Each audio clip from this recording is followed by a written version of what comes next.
ሰላም ለእናንተ ይሁን በቅርብን በሩቁም ይህ ፕሮግራም እየተከታተላችሁ ያላችሁ ዛሬ በጣም የሚገርም ለህይወታችን የመውጫ መንገድ ሆነ ቃልና ያለን ሚባርክ ቃል ነው። መነሻችን ትንቢተ ዳንኤል 3ኛ ምዕራፍ ቁጥር 19 ነው። እንደዚህ ይላል። አርእስቱ ራሱ ችግርህን ወደ አምልኮ መለወጥ የሚል ነው። ከዚያም ናቡከደነፆር በሲድራቅ በሚሳቅና በአብደናጎ እጅግ ተቆጣ፣ ፊቱም ተለወጠባቸው። የእቶን እሳትም ቀደም ሲል ከነበረበት 7 እጥፍ ተደርጎ እንዲነድ አዘዘ።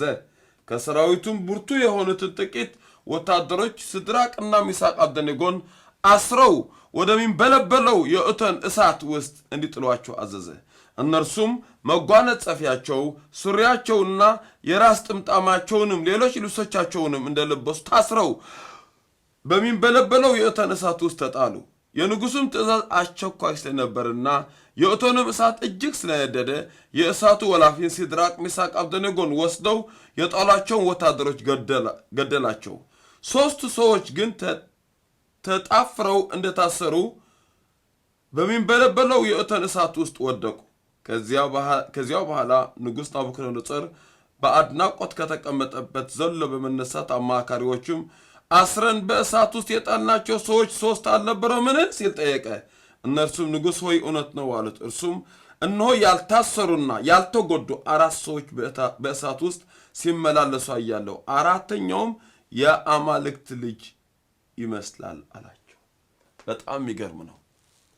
የተጣሉት በጣም ከባድ በሆነ በእሳት ውስጥ በእሳት ጉድጓድ ውስጥ ነው፣ 7 ጊዜ ወደ ተቃጠለ ቦታ። ነገር ግን አምልኮ ስላላቀረቡ ወይም ደግሞ በንጉሱ ምስል የቆመ ስዕል ስላሰገዱ ወደዚህ ቢጣሉም እነሱ ግን ለመጽሐፍ ቅዱስ ወዲህና ወዲህ ይል ነበር። ይህ ትክክለኛው ስናየው እያመለኩ እየዘለሉ ጌታን ያከበሩ በእሳት በችግር ውስጥ ነበር። የእግዚአብሔር ልጅ ኢየሱስ ክርስቶስ መካከላቸው ተገኘ። ንጉሱ እስከሚደነቅ ድረስ ስንት ሰዎች ነው ያስገባን አላቸው። 3 ሲሉት እኔም አያቸው ግን 4 ነው። 3 ነገር ያለባቸው ያልታሰሩ ያልተጎዱ ችግር የሌለባቸው ሰዎች። ከሚገርም ነገር እነዚህ ሰዎች የገቡበት እሳት የገቡበት ጉድጓድ በግምት ሳያስገቡ ጌታን ሲያመልኩ ለጌታ ክብር ሰጡ ወደዚህ ሲሉ የእግዚአብሔር ልጅ ተገኘ። በጌታ በኢየሱስ ክርስቶስም ዛሬ ነግራችኋለሁ፣ ምንም አይነት ችግር፣ ምንም አይነት ነውጥ፣ ምንም አይነት በሽታ ህይወታችሁ ነገራችሁና እናንተን መለከት ነገር ሁሉ ሊያናውጥና ሊያዳፍን የመጣ መከራ ሁሉ በማሰብ አምልኮ ጀምሩ፣ በማሰብ መመስገን ጀምሩ፣ በማሰብ መደነስ ጀምሩ። ችግሮቻችሁ ወደ አምልኮ ለውጡት። የእግዚአብሔር ልጅ ኢየሱስ ክርስቶስ ጣልቃ ይገባል።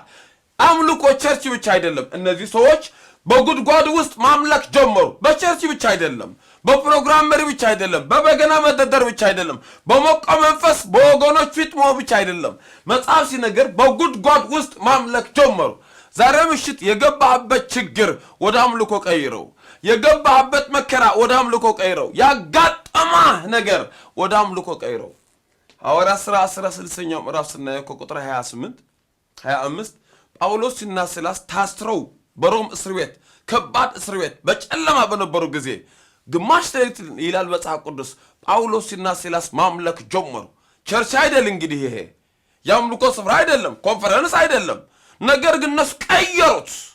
እስር ቤቱ ወደ አምልኮ ስፍራ፣ እስር ቤቱ ወደ ቤተ ክርስቲያን፣ እስር ቤቱ ወደ እግዚአብሔር ክብር ሲቀይሩት መጽሐፍ ሲነግረን በድንገት የቤቱ መሰረት ተናወጠ።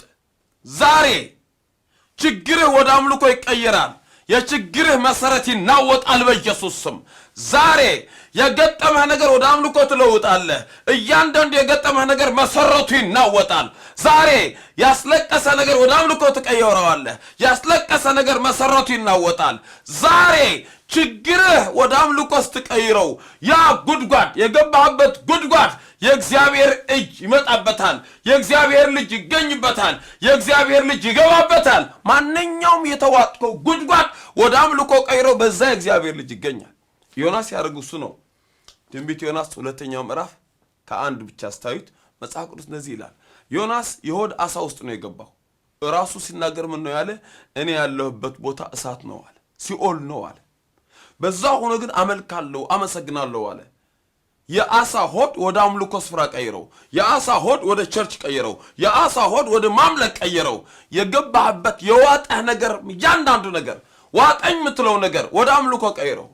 ዋጠኝ የምትለው ነገር ወደ ቸርች ቀይረው። ዋጠኝ የምትለው ነገር ሙዚቃ ደርድርለት። በእውነት ነግርሃለሁ ለአሳው እንዲህ ብሎ እግዚአብሔር አዘዘው፣ ትፋው አለው። ዛሬ ችግርህ ይተፋሃል፣ መከራ ይተፋሃል፣ ያጋጠመ ነገር ይተፋሃል።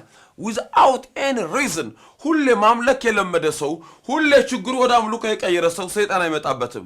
ናቱ የሆነ ነገር ይልክለት ሲል አይ ወደ አምልኮ ይቀይረዋል ይላል።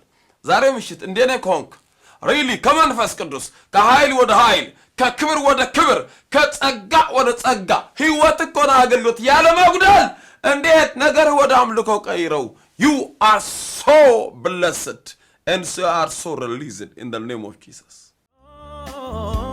በምን አንደበት የምገልጸው የሱም በጎነት